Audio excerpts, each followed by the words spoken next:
My mother collapsed in the emergency room. The only surgeon available was my husband. The man she said would destroy our family was now the only one who could save her life. I watched through the observation window as he scrubbed in. His hands moved with precision. The same hands my mother once called unworthy of touching our family's legacy. Now those hands held her life. Let me take you back, because this story didn't start in that hospital. It started 7 years earlier, in a restaurant where my mother decided my life wasn't mine to live. I was 25 when I met Daniel. My family had already planned my entire existence. I was Emma Catherine Hayes, only child of Richard and Victoria Hayes. Our family name opened doors in Boston that money alone couldn't touch. 4 generations of attorneys, philanthropists, and social architects. My mother had a spreadsheet, literally, a spreadsheet of eligible men from appropriate families, investment bankers, legacy lawyers, men whose grandfathers played golf with my grandfather. She updated it quarterly. I worked at Hayes and Carmichael, the family law firm, not because I loved law, because Hayes women didn't pursue their own dreams. We upheld the family legacy. My office overlooked Boston Harbor. Most mornings, I'd stand at that window with my coffee and wonder what it felt like to make a choice that was truly mine. The coffee always tasted expensive but somehow empty. Then I met Daniel Rodriguez at a medical fundraiser. He was a resident in cardiothoracic surgery. His hands were steady when he shook mine. His eyes were kind. He didn't know who my family was. He asked what I liked to read, not where I summered. We talked for 3 hours about books and medicine and dreams. He told me about growing up in Queens, about his mother who cleaned offices to put him through college, about the patient who inspired him to become a surgeon, a construction worker who survived because someone refused to give up on him. I told him the truth, that I didn't know what I wanted because I'd never been asked. Then let's figure it out together, he said. 3 months later, I was in love. 6 months later, I brought him home for dinner. The temperature in the dining room dropped 15 degrees when my mother realized Daniel's last name wasn't on her spreadsheet. Rodriguez, she said it like a diagnosis. And where did your family come from, Daniel? My grandparents immigrated from Puerto Rico, he said. He was nervous. I could see his hand tighten around his water glass. My mother was born in Queens. How colorful. My mother's smile could freeze blood. And your father? He passed when I was 8. I see, and your mother is a building services manager. The pride in his voice was beautiful. She runs a team of 30 people across Manhattan. My father cleared his throat. Daniel, what are your intentions with our daughter? I love her, sir. I want to build a life with her. The silence that followed could have its own zip code. My mother set down her fork. The small clink echoed. Emma, may I speak with you in the study? I should have said no. I should have walked out with Daniel right then, but old habits die hard. I followed her. She closed the door. Her perfume was suffocating in the small space. Chanel No. 5, the same scent she wore when she told me childhood pets were training for loss management. You will not continue this relationship, she said. Excuse me.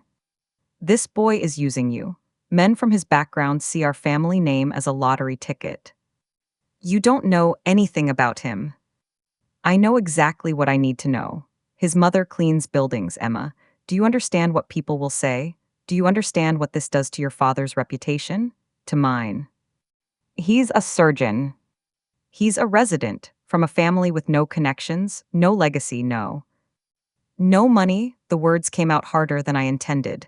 That's what you mean. I mean he's inappropriate. I mean you have responsibilities to this family. I mean if you pursue this, there will be consequences. What consequences? She opened a folder on the desk. Inside were documents, trust papers, estate plans. Your grandfather's trust, $12 million, currently held for your benefit until you turn 35. But there are morality clauses, Emma. Standards of behavior that reflect our family values. If you marry this man, the trustees will have grounds to disqualify you. My hands were shaking. You'd actually do this. I'd do whatever necessary to protect you from a life-ruining mistake. I looked at her face. The face that had never softened with pride when I got straight A's, that had never warmed with comfort when I was sad, that had only ever calculated, measured, judged. Then I guess I'm about to ruin my life, I said. I walked back to the dining room. Daniel stood up when he saw my face. We're leaving, I said. We were married 4 months later at Boston City Hall. Daniel wore a suit from Men's Warehouse. I wore a dress I bought myself. His mother cried happy tears and hugged me like I was her own daughter. My parents didn't come. My mother sent a letter instead. I still remember every word. You have chosen to disregard every advantage this family has provided you. You have rejected the legacy built by 4 generations of Hayes men and women. You have married beneath your station and brought shame to our name. Effective immediately, you are no longer welcome in this family, or at Hayes and Carmichael. Your trust has been contested on grounds of moral turpitude. Choose your path accordingly, but do not expect us to be waiting when this marriage inevitably fails. It was notarized. She couldn't even disown me without making it legally binding. Daniel found me crying on our apartment floor at 2 in the morning. The letter was crumpled in my hand. I'm sorry, I whispered. I'm so sorry you're stuck with the girl who lost everything. He sat down next to me, wrapped his arms around me. His scrub still smelled like hospital antiseptic. You didn't lose everything, he said. You lost people who were making you miserable, and you gained a family who will actually love you.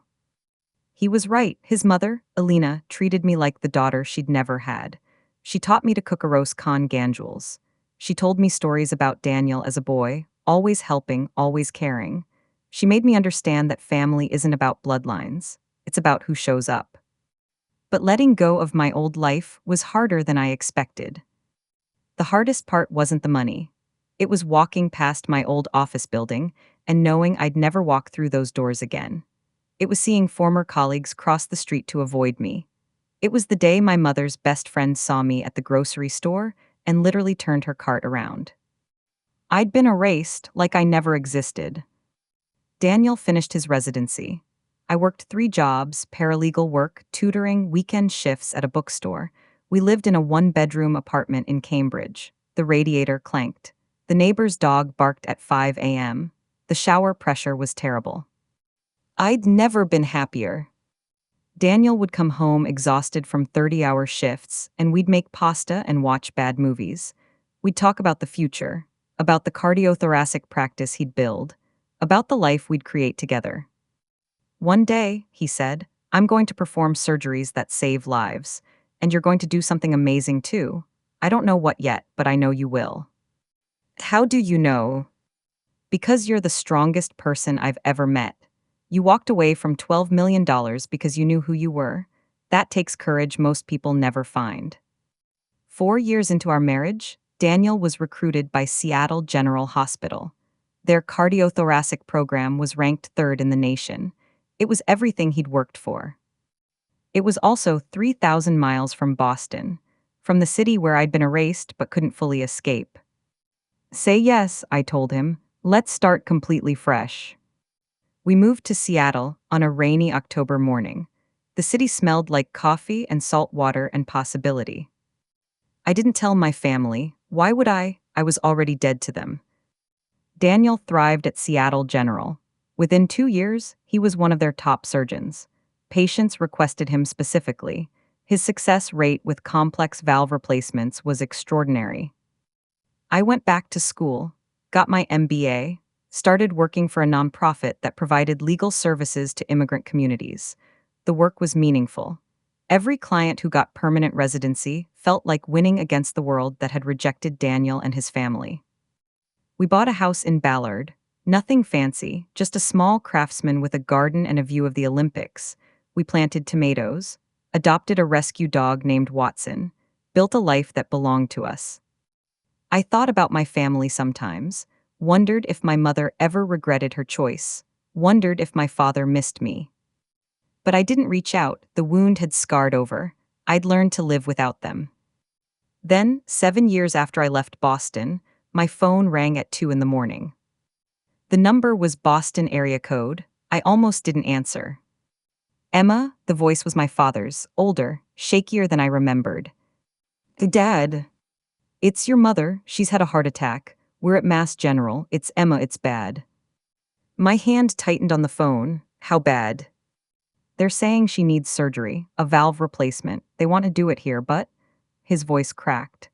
The surgeon they have available is young, fresh out of fellowship. Your mother, the damage is extensive. She needs the best.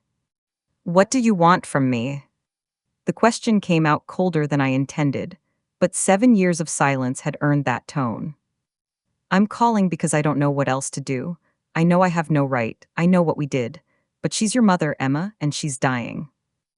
I sat up. Daniel stirred beside me, groggy from his own long shift yesterday. What happened? I asked. Aortic dissection. Type A. She collapsed at a charity gala. They rushed her to Mass General, but Emma, the surgeon here, he's competent, but this is complicated. She has secondary damage to her coronary arteries. She needs someone who's done hundreds of these, someone exceptional. Daniel was awake now, watching me with those steady eyes. I'll call you back, I said. I hung up, looked at my husband in the dim light of our bedroom. My mother is dying, I said. She needs a valve replacement, type a aortic dissection with coronary involvement. Daniel's expression shifted. He was already thinking like a surgeon. Timeline. Soon, they have someone lined up at Mass General, but my father says he's inexperienced for this level of complexity. He's right to worry. Type A with coronary involvement is one of the most technically demanding procedures in cardiothoracic surgery. Mortality rate is high even with experienced surgeons. He paused. Do you want me to make some calls? I know people at Mass General. I can find out who their best option is.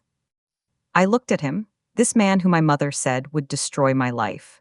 This man who'd given me the only real family I'd ever known. She disowned me, I said. She called you beneath us. She tried to take away my future because I loved you. As I know. So why would you help her? He was quiet for a moment, then he reached over and took my hand. Because she's your mother, and because holding on to hate doesn't hurt the people who wronged you. It hurts you. And I'm not going to let her take anything else from you, not even your humanity. I started crying, big, ugly, 7 years of buried hurt tears. I don't know if I can forgive her, I whispered. You don't have to, but you can choose who you want to be, independent of who she is. At 6 a.m., I called my father back. I have a surgeon for you, I said. One of the best cardiothoracic specialists in the country. He's in Seattle, but he can fly out today if needed. Who? I took a breath. Daniel Rodriguez, my husband. The silence on the other end was deafening. Emma. He's performed over 300 aortic valve replacements. His survival rate with type A dissections is 92%, 14 points above the national average. He's published 30 papers on coronary involvement in aortic surgery. If anyone can save her, it's him. Your mother will never agree to this. Then Mom can die with her prejudice intact, your choice. Dice hung up. 2 hours later, my father called back. She's agreed, he said. His voice was hollow. She's terrified, Emma, and she's agreed. Daniel was already packing his surgical case. He'd called Seattle General, arranged coverage, and booked a red-eye to Boston. Are you coming? He asked. No, the word surprised me. I can't, not yet. He kissed my forehead. I understand. He flew out that afternoon. I stayed in Seattle, going through the motions at work, trying not to think about the irony. The woman who'd called my husband unworthy of touching our family's legacy was now trusting him with her life. Daniel texted me when he landed, met with the team at Mass General. She's stable for now.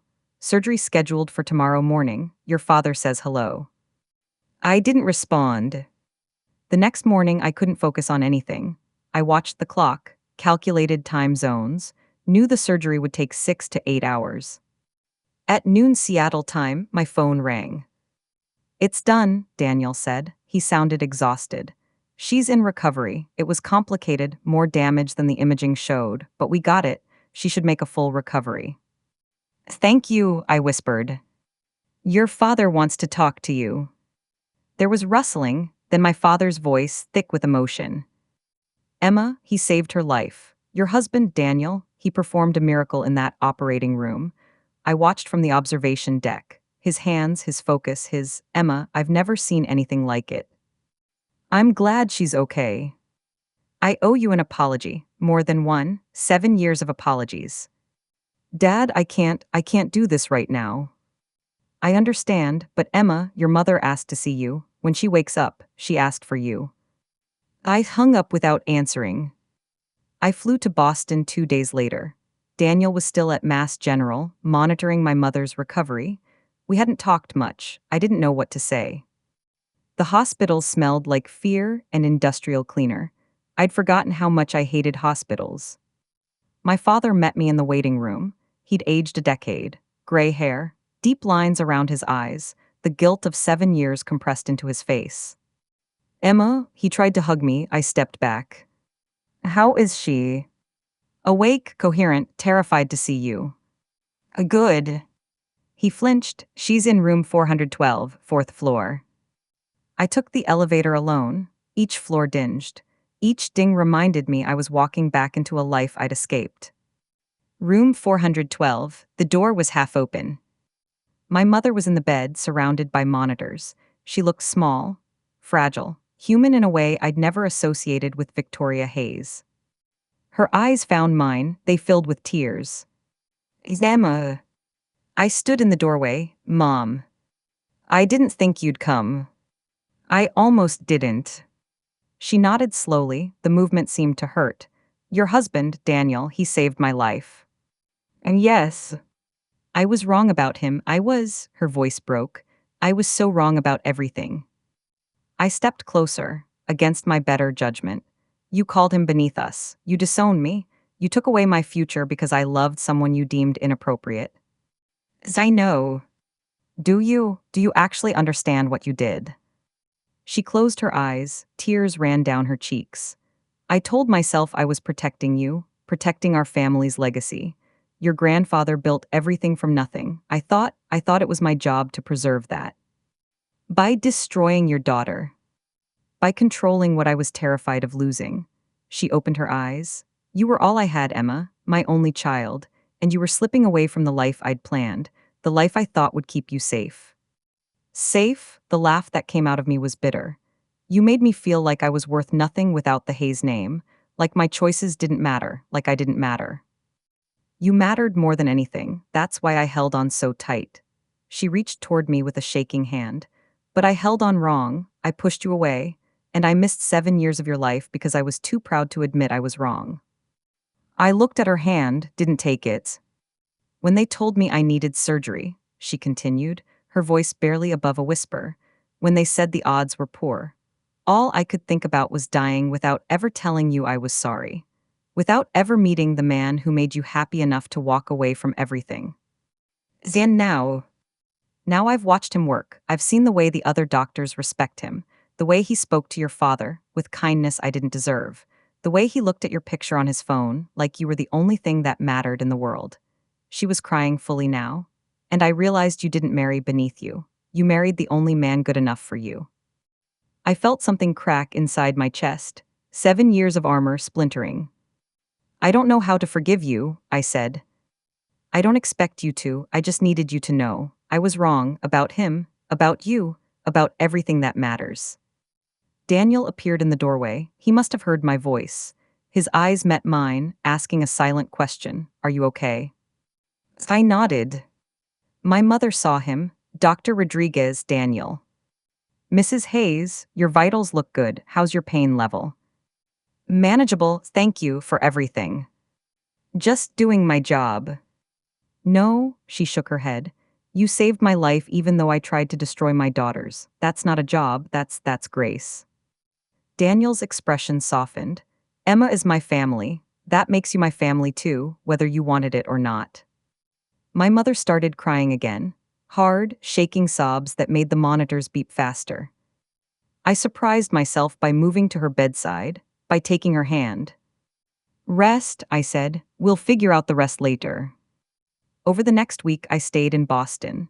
Daniel returned to Seattle. He had surgeries scheduled. But I remained, watching my mother recover, talking to my father about the 7 years we'd lost. My father told me about the trust. Your mother had it contested, he said.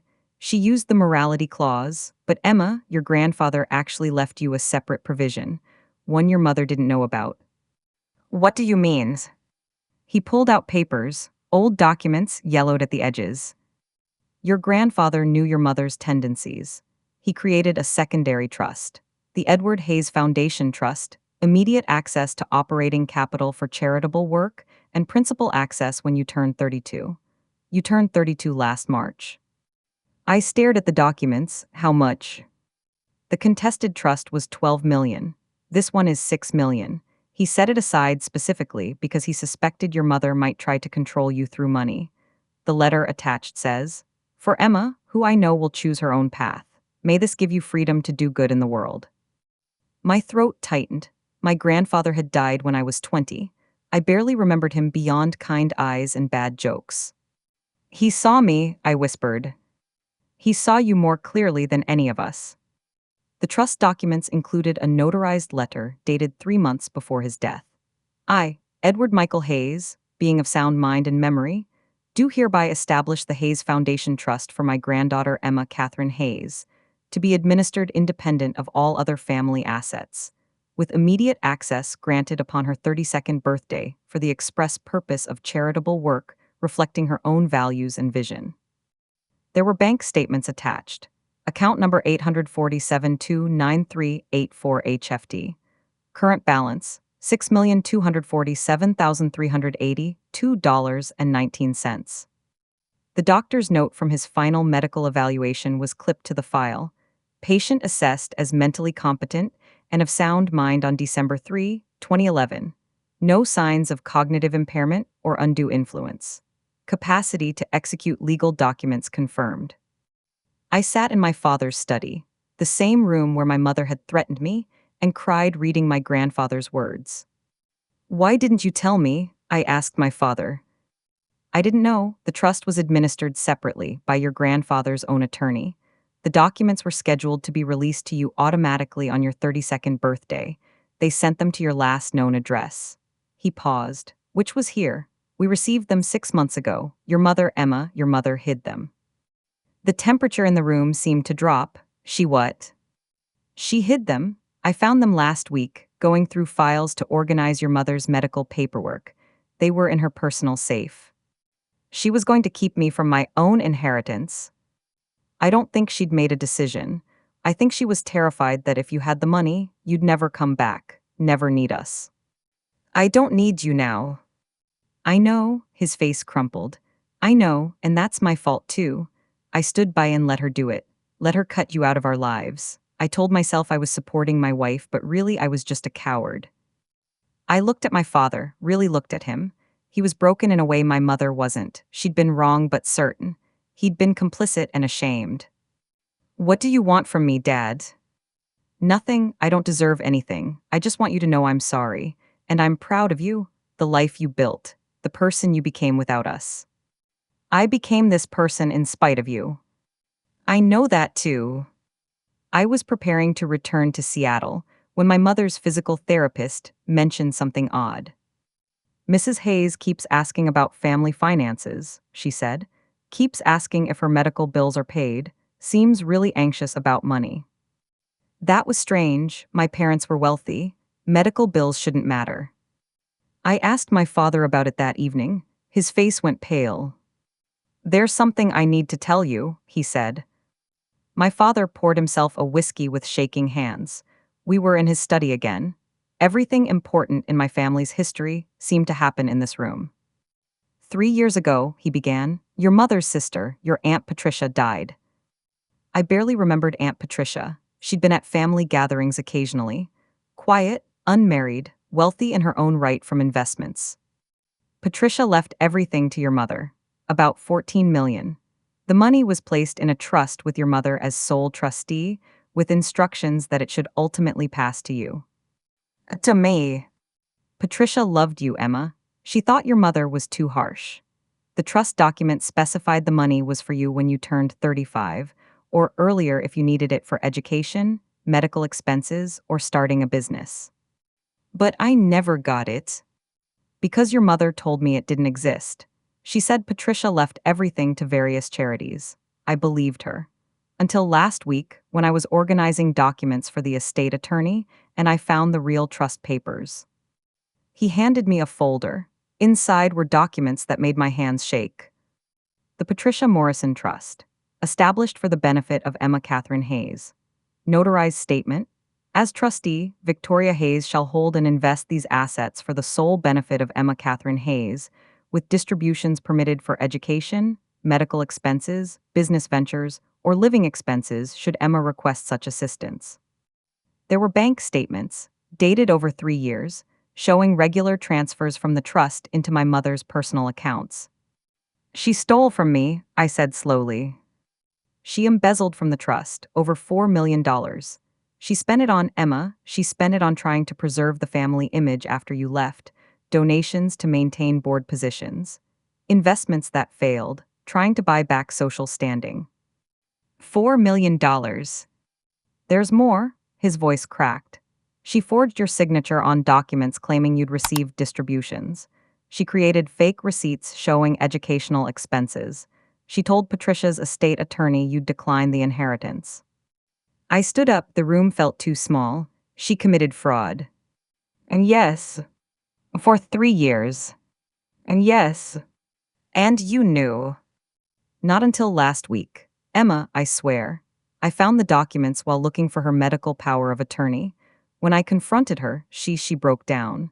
Said she'd planned to pay it back. Said she'd done it because she couldn't bear to reach out to you, couldn't bear to admit she needed to give you money after cutting you off. So she just stole it instead. I know how it sounds. Do you? I turned on him. Because it sounds like my mother committed multiple felonies, embezzlement, fraud, forgery, and you're telling me while she's recovering from surgery, while she's vulnerable, like that's supposed to make me sympathetic. I'm telling you because you deserve to know the truth, and because I need to know what you want to do. What I wanted was to scream, to throw things, to walk out of that house and never look back again. Instead, I sat down, took a breath, thought like the nonprofit attorney I'd become. I need copies of everything, I said. The trust documents, the bank statements, every forged signature, every fake receipt. What are you going to do? I don't know yet, but I'm not making this decision in your study. I'm making it with my husband in our home, where people don't lie to each other. I flew back to Seattle the next day. Daniel picked me up from the airport. I didn't speak the entire drive home, just held his hand and watched the rain. At home, I spread the documents across our dining table. Watson, our dog, sensed the tension and stayed close. Daniel read everything twice, his surgeon's precision applied to legal documents. This is criminal, he said finally. Clear-cut embezzlement. She had a fiduciary duty as trustee. She violated it repeatedly. Forged your signature, created false documents. This isn't a gray area. As I know. What do you want to do? I looked at the papers. $4 million stolen, 3 years of fraud, a lifetime of control and manipulation. I want justice, I said, but I don't know what that looks like. Do you want her prosecuted? She just had open heart surgery you performed. That doesn't change what she did. I know, I put my head in my hands. I don't want to be the person who sends her dying mother to prison, but I also don't want to be the person who lets this go. Daniel was quiet for a moment. Then he said, You know what I learned in medicine? Sometimes the right treatment isn't about punishment. It's about removing the disease while preserving the patient. Meaning you have options. Criminal prosecution is one, but you could also pursue civil action. Sue for restitution. Make her pay back every dollar with interest. Make it public enough that she faces social consequences. Preserve your legal rights without necessarily seeking jail time. She humiliated me publicly when I married you. Then maybe public accountability is the right medicine. I looked at him, this man who'd saved my mother's life despite everything, who'd never let bitterness make him small. Help me figure this out, I asked. Always. We hired an attorney, not one from Hayes and Carmichael. A tough, brilliant trust and estates lawyer named Jennifer Park, who'd built her reputation defending beneficiaries against fraudulent trustees. She reviewed the documents in her office overlooking Elliott Bay. Her expression never changed, but her pen moved fast, making notes. "This is one of the clearest cases I've seen," she said. "Your mother violated multiple statutes: embezzlement, fraud, forgery. The evidence is documentary and overwhelming." "What are my options?" I asked. "Criminal referral to the district attorney. She'd likely face felony charges. Given the amount and duration, we're looking at significant prison time if convicted. And civil. Civil suit for breach of fiduciary duty. You'd sue for full restitution, the $4 million plus interest and penalties. We'd also seek damages for emotional distress, and we'd request the court remove her as trustee of any remaining assets. This would be public record. Every document would be filed with the court. So she'd be exposed either way." "Yes, the question is whether you want to pursue criminal penalties or focus on getting your money back and ensuring she can never do this again." I looked at Daniel. He nodded slightly. "Your choice." "Both," I said. "File the civil suit and send the evidence to the district attorney. Let them decide whether to prosecute, but I want my day in court. I want her to face what she did publicly." Jennifer smiled. It wasn't a nice smile. "Then let's get started." The lawsuit was filed in King County Superior Court 2 weeks later. The documents were public record. By that afternoon, the story had leaked to legal blogs. By the next morning, it was in the Boston Globe. Boston heiress sues mother for embezzlement. Victoria Hayes accused of stealing $4 from daughter's trust. The article detailed everything: the trust, the forgeries, the fraudulent distributions, my disownment, Daniel's background, the surgery that saved my mother's life.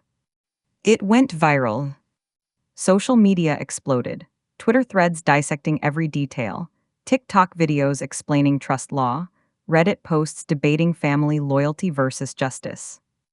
Someone found my mother's charity board photos, posted them next to screenshots of the forged documents.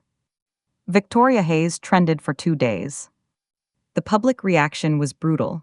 Old Boston society turned on her. Charity boards requested her resignation. Friends stopped calling. My father called me sobbing. "Emma, she's devastated, the media attention, she can't leave the house. She stole $4 million from me, Dad. She doesn't get sympathy for facing consequences." I know, this is destroying her." Then she understands how I felt when she destroyed me. The irony wasn't lost on me. The woman who'd been terrified of social embarrassment when I married Daniel was now the subject of national scandal. But it wasn't enough, because going viral didn't mean the money came back, didn't mean the law had spoken. For that, we needed court. The emergency hearing was scheduled for 6 weeks later. My mother's attorneys tried every delay tactic possible, claimed she was too ill to appear, claimed I was vindictive, claimed the documents were misinterpreted. Judge Margaret Chen wasn't having it. "Mrs. Hayes underwent successful surgery 4 months ago," Judge Chen said during a pre-hearing conference. "Her medical records indicate full cognitive function. She will appear." The courtroom was packed, media in the back rows, legal bloggers, curious onlookers who'd followed the story online. I sat at the plaintiff's table with Jennifer. My father sat in the gallery. My mother sat at the defense table, smaller than I'd ever seen her. Her attorney, a man named Robert Hutchins from a white shoe Boston firm, looked deeply uncomfortable. Judge Chen called the hearing to order. "We're here on an emergency motion for preliminary injunction and restitution in the matter of Hayes v. Hayes. Ms. Park, you may proceed." Jennifer stood. She was 5'2" and absolutely terrifying. "Your Honor, the evidence in this case is documentary and irrefutable. The defendant, Victoria Hayes, served as trustee of the Patricia Morrison Trust, established for the sole benefit of the plaintiff, Emma Hayes Rodriguez. Over a 3-year period, Mrs. Hayes embezzled approximately $4.2 million from the trust for her personal use. She presented the bank statements, the forged signatures, the fake receipts. The defendant created false records claiming Ms. Rodriguez had received distributions for educational expenses. But Your Honor, Ms. Rodriguez was living in Seattle during this period. She never requested distributions, never signed these documents, never received these funds. Mr. Hutchins, Judge Chen looked at my mother's attorney. Hutchins stood slowly. Your Honor, while we acknowledge irregularities in the trust administration, the characterization of Mrs. Hayes's actions as embezzlement is inflammatory. Mrs. Hayes made investment decisions she believed were in the beneficiary's long-term interest. By forging her signature, Judge Chen's voice could cut glass. There were misunderstandings about the scope of trustee authority. The trust document is clear, Mr. Hutchins. I've read it. The trustee's authority is limited to investment and distribution at the beneficiary's request. There is no authorization for personal use of trust funds. There is certainly no authorization for forgery. Hutchins's face flushed. Your Honor, Mrs. Hayes is a 63-year-old woman who recently underwent major cardiac surgery. She made mistakes in judgment, but she had no criminal intent. Then she can explain that to the district attorney, Judge Chen said. This court's job is to address the civil claims. Ms. Park, what are you seeking? Jennifer didn't hesitate. Full restitution of $4.2 million plus 3 years of lost investment returns at the trust's documented rate of return, approximately $1.1 million. Punitive damages of $2 million for breach of fiduciary duty. Immediate removal of Mrs. Hayes as trustee of all remaining trust assets, and a permanent injunction preventing her from serving as trustee or executor of any estate involving the plaintiff. Mr. Hutchins, does your client contest these facts? The courtroom went silent. Every eye turned to my mother's table. Hutchins leaned down, whispered to my mother. She shook her head, whispered back. He straightened, his face grim. Your Honor, my client acknowledges that mistakes were made in trust administration. However, yes or no, Mr. Hutchins, does your client contest that she took $4.2 million from the trust for personal use? Another whispered conference. My mother's shoulders were shaking. No, Your Honor, she does not contest that fact. The gallery erupted in whispers. Judge Chen's gavel came down hard. Does she contest that she forged the beneficiary's signature on distribution documents? No, Your Honors. Does she contest that she created false receipts to cover her tracks? A longer pause, then quietly, no, Your Honor. Judge Chen leaned back in her chair. The leather creaked. Then we don't need a trial, do we? The defendant has admitted to every material fact. She looked directly at my mother. Mrs. Hayes, stand up, please. My mother stood. She looked like she might collapse. Do you understand that what you've admitted to is not just a civil breach of fiduciary duty, but criminal embezzlement? Yes, Your Honor. My mother's voice was barely audible. Do you understand that this court is required to refer credible evidence of criminal activity to the district attorney? Yes, Your Honor. Do you have anything to say before I rule? My mother looked at me then, really looked at me. Her eyes were red, her hands trembled. I'm sorry, she said. Emma, I'm so sorry. I convinced myself I was protecting family assets, that you'd rejected the family, so you'd rejected the inheritance. But I knew what I was doing was wrong. Every signature I forged, I knew. Every fake receipt, I knew. I couldn't admit I'd been wrong about you, about your husband, about everything. So I took the money that should have been yours and I tried to preserve a legacy that was already dead. And I destroyed what was left of our relationship in the process. She was crying now, full body-racking sobs. I don't expect forgiveness. I don't expect anything except what I deserve. I just need you to know, the worst mistake of my life wasn't losing $4 million. It was losing my daughter. The courtroom was absolutely silent. Judge Chen let the moment breathe. Then she spoke, her voice formal but not unkind.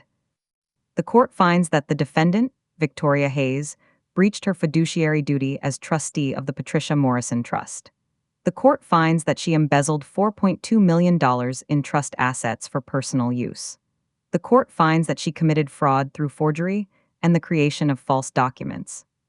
She looked at her notes. The court orders the following: full restitution of $4.2 million to be paid to the plaintiff within 60 days, additional payment of $1.1 million representing lost investment returns, Punitive damages of $2 million. Total judgment, $7.3 million. My mother swayed. Hutchins grabbed her arm to steady her. The defendant is immediately removed as trustee of all trusts involving the plaintiff. The court appoints a neutral third-party trustee to administer the Patricia Morrison Trust going forward.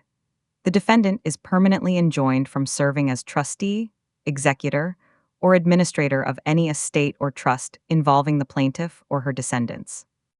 Judge Chen paused.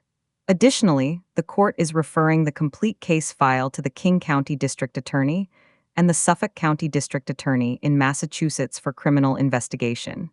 The evidence of embezzlement, fraud, and forgery is overwhelming and credible. The gavel came down. This hearing is adjourned.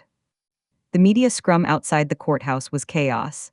Cameras, microphones, reporters shouting questions. Jennifer guided me through with practiced efficiency. No comment. My client has no comment at this time. We made it to her car, the door closed. Suddenly it was quiet. You won, Jennifer said. As I know. $7.3 million. Complete vindication. Criminal referral. This is as total a victory as you can get in civil court. As I know. She looked at me. So why do you look like that? Because it's my mother. Because I just watched her admit to everything in open court. Because the woman who raised me is going to face criminal charges. Because even though she deserved all of it, it doesn't feel like winning. Jennifer's expression softened. That's what makes you different from her. You have a conscience. The video went more viral than the initial story. Someone had filmed my mother's apology on their phone, posted it to Twitter. Within hours, it had 5 million views. The internet is a strange place. The same people who'd been calling for my mother's head started posting think pieces about family trauma and generational patterns, about how wealth corrupts, about how people can be simultaneously victims and villains. TikTok lawyers broke down the case. YouTube channels analyzed every legal angle. Reddit threads debated whether I was right to pursue criminal charges.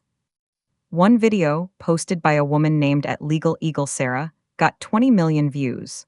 She walked through the timeline, the trust documents, the forgeries. Then she said something that stuck with me. Emma Hayes Rodriguez didn't do this for revenge. She did it because her mother had stolen her agency twice, once by disowning her, and again by stealing the inheritance meant to give her choices. This case isn't about money, it's about autonomy. And sometimes, justice is the only way to reclaim it. The comments were overwhelming. Thousands of people sharing their own stories of family betrayal, of parents who'd chosen control over love, of inheritances stolen, of identities erased. I became, weirdly, a symbol, the daughter who'd walked away, who'd built her own life, who'd refused to let family trauma define her future. It was uncomfortable. I didn't want to be a symbol, I just wanted my life back. But the attention did something unexpected. It opened doors. 3 weeks after the hearing, I got a call from the Seattle Foundation. They wanted to partner with me on a new initiative, a legal fund for adult children dealing with financial abuse from family members. Your case highlighted something we've known for years, the program director said. Family financial abuse is real, it's common, and there are almost no resources for victims. Most people don't know they have legal rights. Most can't afford attorneys. We want to change that. We launched the Haven Legal Fund 2 months later, using $2 million from my judgment, the punitive damages, as seed capital. Within the first year, we helped 127 people pursue cases against family members who'd stolen from them, won restitution in 83 cases, secured restraining orders in 42. One woman, a 28-year-old named Keisha, had her mother arrested for stealing her college fund and her late father's life insurance. Another, Marcus, yes, that was actually his name, recovered $300,000 his brother had embezzled from their father's estate. Each case was different, but they all had the same core: someone who'd been told that family loyalty meant accepting abuse, who'd been taught that speaking up was betrayal. We taught them something different: that real family doesn't steal from you, that love doesn't require you to be silent, that justice and mercy aren't opposites. Sometimes justice is mercy, for yourself and for the truth. The work was exhausting, emotionally draining. Every case reopened something in me. But it mattered. Daniel watched me throw myself into it. He'd come home from surgery and find me on calls with clients at 9 p.m., find me reviewing case files at midnight. "You're going to burn out," he said gently. "I know, but I can't stop. These people, they're me. They're everyone who's been told their family's reputation matters more than their pain. Then we need to build this properly. Hire staff, create boundaries. You can't save everyone personally." He was right, so we hired 3 attorneys, 2 paralegals, a trauma-informed intake coordinator, built systems, created a sustainable model. The Haven Legal Fund became the Haven Foundation. We expanded beyond legal services, added financial counseling for abuse survivors, support groups, educational resources. By year 2, we'd helped 500 people. By year 3, over 1,000. The work gave me something my mother's apology never could: purpose built from pain. The criminal case moved slower. The King County DA declined to prosecute. Jurisdiction was complicated because the trust was administered in Massachusetts, but the Suffolk County DA took the case. My mother was indicted on 3 counts: embezzlement over $250,000, forgery, and fraud. Each carried potential prison time. Her attorney negotiated a plea deal. She pled guilty to embezzlement. The other charges were dropped. Sentencing: 3 years probation, 1,000 hours of community service, and permanent disqualification from serving as trustee or executor in Massachusetts. No jail time. Part of me was angry about that, part of me was relieved. The judge's statement at sentencing stayed with me. "Mrs. Hayes, you stole from your own daughter out of pride and fear of admitting you were wrong. You caused immeasurable harm. But your daughter's impact statement notes that she doesn't seek your incarceration. She seeks your rehabilitation and your understanding. That shows remarkable grace. I hope you spend every day of your probation proving you deserved it." My mother's community service was assigned to a nonprofit providing legal aid to low-income families. The irony wasn't lost on anyone. My relationship with my parents remained complicated. My father tried, he called regularly, sent emails, offered to visit Seattle, asked about the foundation. I answered sometimes, let most calls go to voicemail, kept him at arm's length. My mother sent letters, real letters handwritten, arriving every few weeks. Most went into a drawer unopened, but sometimes, late at night, I'd read them. They were different from anything she'd written before. No commands, no judgments, just observations, reflections. One letter, 6 months after sentencing, said, "I volunteered at the legal aid clinic today. A woman came in, her husband had hidden assets during their divorce. She was terrified she'd lose her children because she couldn't afford a good attorney. I watched our attorney, a woman your age, fight for her, win for her, and I thought, this is what Emma does now. She fights for people like this woman. And I spent 7 years trying to stop her from becoming exactly who she was meant to be." Another, a year later, "Your father and I are in therapy, couples therapy. Can you imagine Victoria Hayes admitting she needs help? The therapist asked what I was most afraid of. I said losing control. She said, you already lost what mattered by trying to control it. She's right. I spent your whole life trying to shape you into my image, and all I did was lose you." I didn't respond to the letters, but I kept them. 2 years after the lawsuit, Daniel got a job offer: chief of cardiothoracic surgery at Boston Medical Center. "It's the job," he said, "the absolute pinnacle of what I've worked for, but Emma, it's Boston." We sat on our back porch. The Seattle evening was cool. Watson sprawled at our feet. "Do you want to take it?" I asked. "I want what's best for us, for you. Boston is complicated." "Boston is where we both became who we are," I said slowly. "You became a surgeon there. I became myself by leaving there. Maybe it's time to go back as the people we built ourselves into." "You're sure?" "No, but I think running from them forever means they still have power over me. Going back on our terms, that's different." So we moved back to Boston, bought a brownstone in the South End, nothing close to my parents' neighborhood. The Haven Foundation opened a Boston office. Our work continued. My parents lived 30 minutes away, close enough to be present, far enough for space. We had dinner once a month, stilted at first. My mother tried too hard, my father drank too much wine, I kept my guard up. But slowly, so slowly, something shifted. The shift happened over years, not months. Small moments. My mother attending a Haven Foundation gala, sitting in the back, crying when I gave the keynote. My father donating quietly to our legal fund. Both of them showing up when we needed volunteers for a charity drive.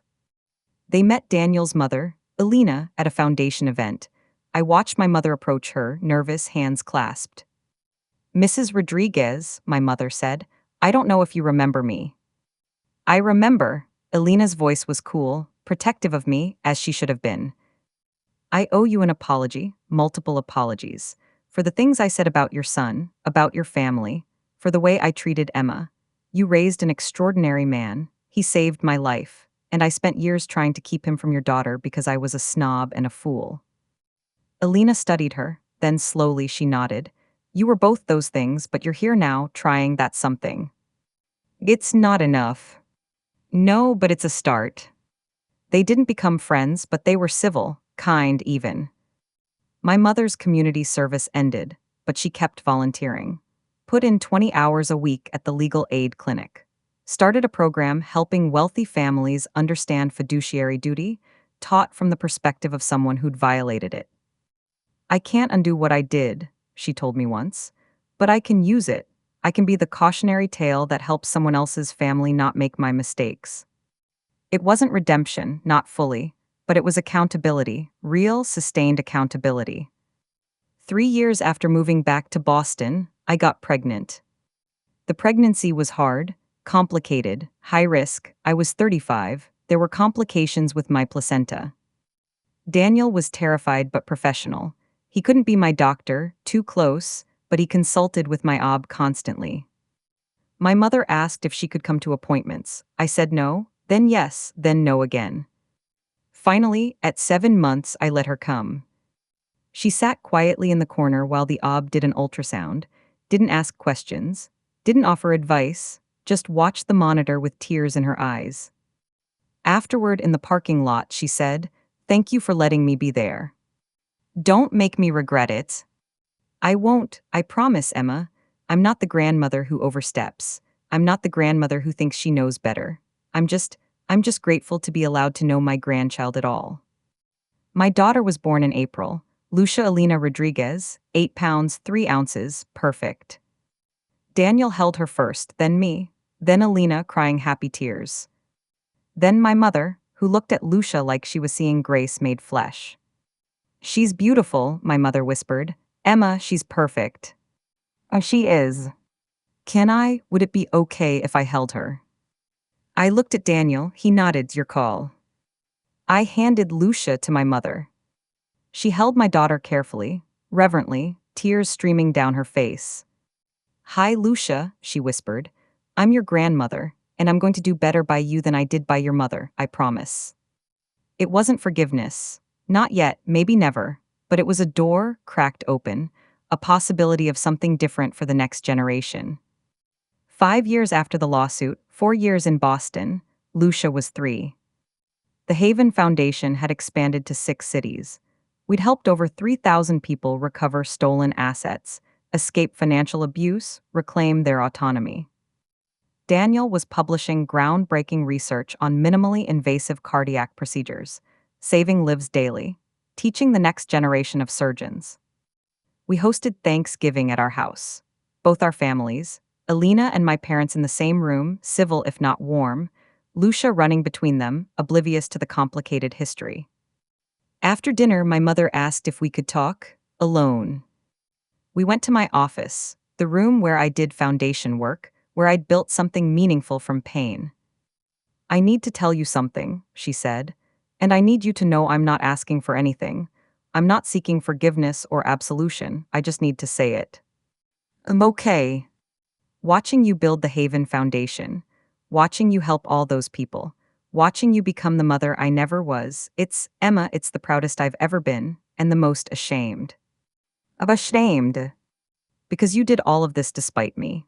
Because the woman you are, strong, compassionate, just, you became that by rejecting everything I tried to make you. And that means everything I thought I was doing right was actually poison. She was crying. I spent your childhood trying to mold you into someone who would uphold our legacy. Someone who would marry the right person and say the right things and preserve the Hayes name. And what I actually did was try to kill the best parts of you.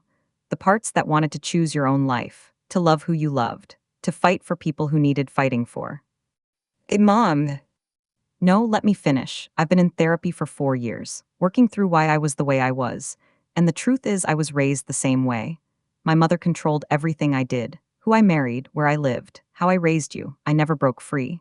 So when you tried to, I saw it as betrayal instead of what it actually was, bravery. She reached for my hand. I let her take it. You were brave, Emma. At 25, you walked away from $12 million because you knew who you loved mattered more than what you owned. That's courage I never had. And instead of celebrating it, I punished you for it. And I will regret that every day for the rest of my life. We sat in silence, her hand in mine, years of hurt between us. I don't know if I can ever fully forgive you, I said quietly. What you did, disowning me, stealing from me, it changed me. Made me question my worth, made me feel like love was conditional on compliance. As I know. But I also don't want to carry the anger forever. I don't want Lucia to grow up watching me hate you, so I don't know what this is between us, but maybe it's enough that we're trying. It's more than I deserve. Probably, but Daniel saved your life. And that gift, it means something. It means we believe in second chances, even for people who don't deserve them. She cried harder. He's extraordinary, your husband, you chose well. As I know. If I could go back. You can't, none of us can, so we just do better going forward. She nodded, squeezed my hand. I love you, Emma. I don't know if I ever told you that without conditions attached, but I do. I love you, and I'm sorry. I love you too, Mom, and I'm sorry it took this much pain for us to figure out how to say it. 7 years after my mother's heart attack, 6 years after the lawsuit. I was at the Haven Foundation office when I got the call. My mother had died, aneurysm, fast, painless, the doctors said. I sat at my desk, phone in hand, and didn't know what to feel. Grief, relief, anger that we'd never gotten more time, gratitude that we'd gotten as much as we had. All of it, none of it, everything at once. Daniel came home early, held me while I cried, not for the mother I'd lost at 25, for the mother I'd been slowly, painfully getting back. The funeral was small, her friends from the legal aid clinic, some distant relatives, my father destroyed, Elena kind as always. I gave the eulogy, talked about complexity, about how people can be both harmful and hurting, about how my mother had spent her last years trying to become someone worthy of forgiveness. She never fully succeeded, I said. We never fully healed, but she tried. And that trying, that willingness to look at her mistakes and do the work that mattered, it didn't erase the harm, but it meant something. Afterward, my father pulled me aside. She left you something in her will. Dad, I don't want. It's not money, just read it. The letter was handwritten, dated 2 weeks before she died. Emma. If you're reading this, I'm gone. I hope I went peacefully. I hope I didn't linger. I hope my last thought was of you and Lucia and the life you built. I've spent 6 years trying to find words adequate to express my regret. I never found them. I'm sorry doesn't cover stealing from you, disowning you, trying to destroy your marriage, choosing pride over love for 7 years. But I need you to know, the last 6 years of my life were the most meaningful I ever lived. Not because of anything I did for myself, but because I got to watch you change the world. I got to see the Haven Foundation help thousands of people. I got to witness you become the mother, the wife, the leader I never taught you to be. You learned that despite me, and the fact that you let me back in, even a little, showed grace I didn't earn. I'm leaving the Chestnut Hill house to you, not because I think you want it, but because it's worth $4.8 million, and I want you to sell it and put every penny into the foundation. Help more people, change more lives, do more good. The money I stole from you 7 years ago, this is how I pay it back, not in dollars but in impact. Thank you for letting me be Lucia's grandmother. Thank you for letting me try to be better. Thank you for being strong enough to break the cycle I was too weak to escape. You are everything I should have been. With love and regret. Mom. We sold the house, put $4.8 million into the Haven Foundation, used it to expand to 15 cities, to create scholarships for people escaping financial abuse, to lobby for stronger laws protecting beneficiaries from fraudulent trustees. In the first year after my mother's death, we helped 2,847 people. By year 3, over 10,000. Each case was a life reclaimed, an inheritance recovered, a voice that said, "What was done to you was wrong and you deserve justice." My mother's legacy wasn't the Hayes name. It wasn't the social standing she'd fought so hard to preserve. It was this: her mistakes transformed into meaning, her harm converted into healing. Not redemption, not really, but something adjacent to it. 10 years after I married Daniel, 9 years after my mother disowned me, 7 years after he saved her life. Lucia was 8, smart, kind, stubborn. She wanted to be a doctor like her father, or a lawyer like her mother, or maybe a chef. She changed her mind daily. We were at the kitchen table one morning. Saturday, pancakes. Daniel was teaching Lucia to flip them without making a mess. They were both covered in batter. My phone buzzed, an email from the foundation. A woman we'd helped 2 years ago, recovering $200,000 her brother had stolen, had just passed the bar exam. She'd become a lawyer specifically to do the work we did. "Another one," I said to Daniel. He smiled. "How many is that?" 18. 18 people we've helped who went on to become advocates themselves. Ripples. Yeah, ripples. Lucia looked up. "Mama, what are ripples?" It's when you do something good and it spreads.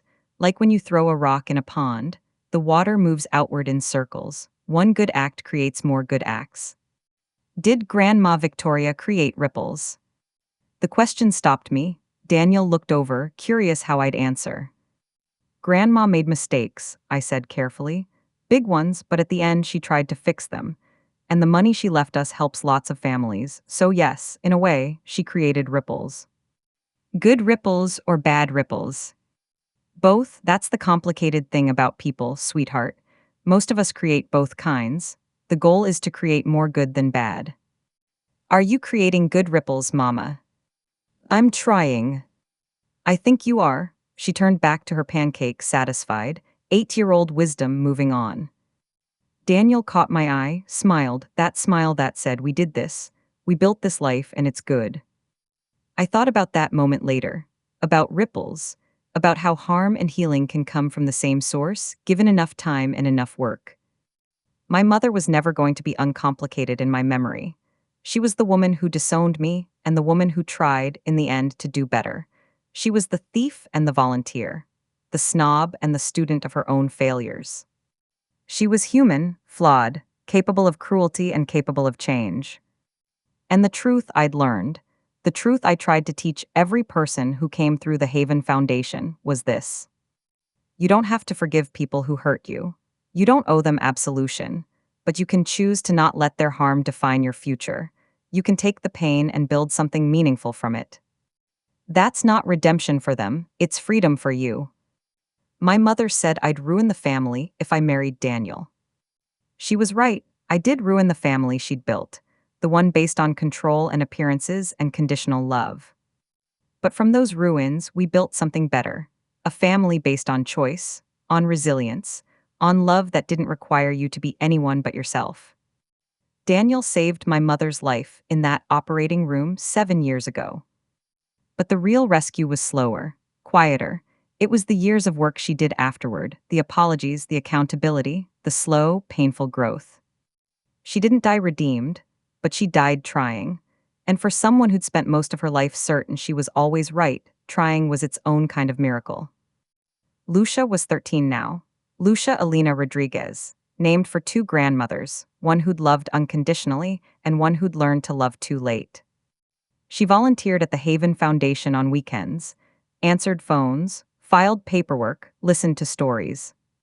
One Saturday, she came home quiet. "What's wrong?" I asked. "There was a woman today, at the foundation. Her dad stole her college fund, and she was crying because she said she felt like she didn't matter. Like if her own father would steal from her, maybe she wasn't worth protecting. What did you tell her? I told her about you, about how Grandma Victoria took money from you, and how you didn't let it make you small, you let it make you strong, and now you help people like her. My throat tightened. That was good advice. Is it true? Did it make you strong? I thought about the question, really thought about it. It didn't make me strong, I said. I was already strong, but it taught me what strength was for, not for holding grudges, not for building walls, for helping other people find their own strength. She nodded, processing, 13-year-old wisdom. Do you think Grandma Victoria would be proud of what you do? I think so, yeah, I think at the end she was. I wish I'd known her better. Me too, sweetheart, me too. The Haven Foundation celebrated its 15th anniversary last month. We've now helped over 50,000 people across 23 cities recover from family financial abuse. 50,000 lives reclaimed, 50,000 voices that said, I matter, my autonomy matters, my future belongs to me. Daniel still performs surgery, still saves lives, still comes home exhausted and fulfilled. We still live in our brownstone in the South End, still plant tomatoes every spring, still walk Watson, old now, gray-muzzled, through the park on Sunday mornings. My father is 78, we have dinner every Sunday. He tells stories about my grandfather, the man who saw me clearly enough to leave me a trust, the man who believed I'd choose my own path. Elena is 81. She still cooks roast con ganjuls every holiday, still tells embarrassing stories about Daniel's childhood, still treats me like her own daughter. This life, the one I built by walking away from everything I was supposed to want, is the life I was always meant to have. My mother was wrong about Daniel, she was wrong about me, she was wrong about what matters. But in the end, she learned, and that learning, painful and late as it was, created something good.